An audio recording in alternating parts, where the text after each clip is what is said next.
What's up guys, hope everybody is doing well and thank you for joining me for another game review. Today I'll be reviewing the 7 Deadly Sins game for PlayStation 4, an adaptation from the Anime and the Manga. Unfortunately, it's not going to be an overly positive review because I'm a huge fan of the Anime and the Manga and this game unfortunately falls short. But without further ado, if you're new here, please consider subscribing. If you like listening to an English dude with a slightly, if I may say, sexy pirate accent, reviewing video games and talking nonsense about video games, then that would be absolutely awesome. I'll be doing a giveaway when I reach 1,000 subscribers for a Nintendo Switch Lite. And as always, it always helps if you smash that like button, leave a comment. I love interacting with everybody. And if you are returning, thank you for returning. So, let's get in. The 7 Deadly Sins game follows the story of the anime and the manga, in more of a loose, half-assed kind of way, to be honest. Princess Elizabeth sets out to reunite the 7 Deadly Sins, a group of incredibly powerful knights that disbanded several years before due to an incident, and once reunited, Elizabeth hopes that they can save the kingdom of Leonis from the Holy Knights, who have sort of enacted a coup. There's a bit more involving demons and such, but to be honest, I think you should really watch the anime or read the manga. It's told a hell of a lot better and not so disjointed.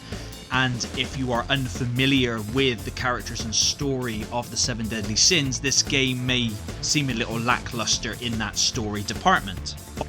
And unfortunately, the biggest letdown to this game is that it very much does appear to be a cash grab by Bandai Namco, which is strange because unlike Kakarot and even Fairy Tail, 7 Deadly Sins is just lifeless, dull and feels botched together. Sure, the character models look just like they do in the anime, which is pretty cool, and you do get some funny dialogue and you can enjoy the combat, and it's just such a shame because I loved Kakarot and Fairy Tail. I gave them both very good reviews. Kakarot I gave a 10 out of 10. That was a completely biased Dragon Ball fan review because I am a massive Dragon Ball fan, but I'm also a huge fan of Fairy Tail and of 7 Deadly Sins and a ton of manga and anime, and it's just a shame that the same care and attention to those games wasn't brought here. Like Kakarot's just had new DLC announced where you can play as through future Trunks' storyline.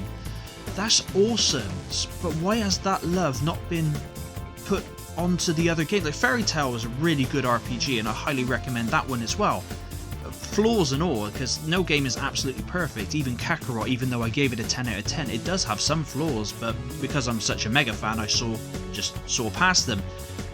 But I was looking forward to the PS4 release of 7 Deadly Sins, but alas, it's unfortunately just not a really good game. It's not a terrible game, but just not worth a full price tag.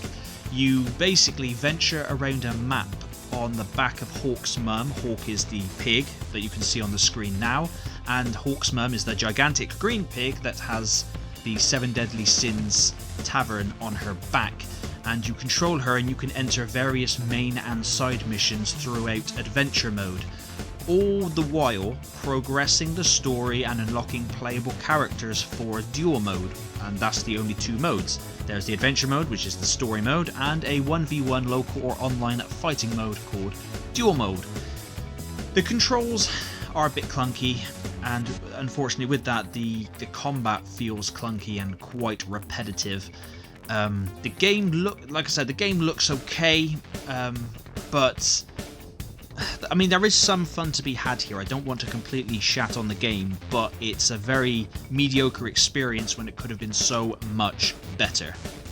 Potential was definitely wasted with this game. The anime has really great characters, fun story, some really cool bad guys, and even the Holy Knights themselves, you know, they have pretty awesome powers, and I don't know, this game could have just been so much more. It could have been a hell of a lot better, but like I said, there is probably some fun to have here, but unless you are a mega fan of the anime or the manga, I I don't recommend getting it, not unless you can find it absolutely dirt cheap somewhere for a few quid, definitely less than a fiver.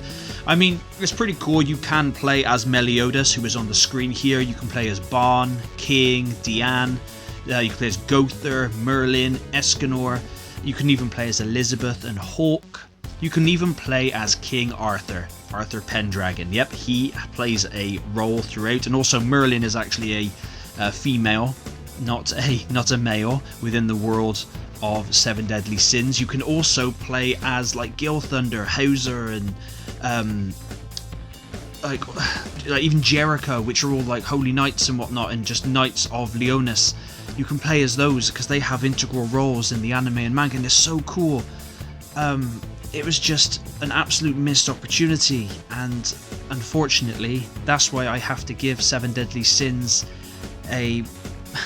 to be honest, I'll give them a 5. I'll give them a 5 out of 10 because it's a fairly average game. Like I said, it's not terrible. There are some cool ideas implemented in the game. There is some cool little moments.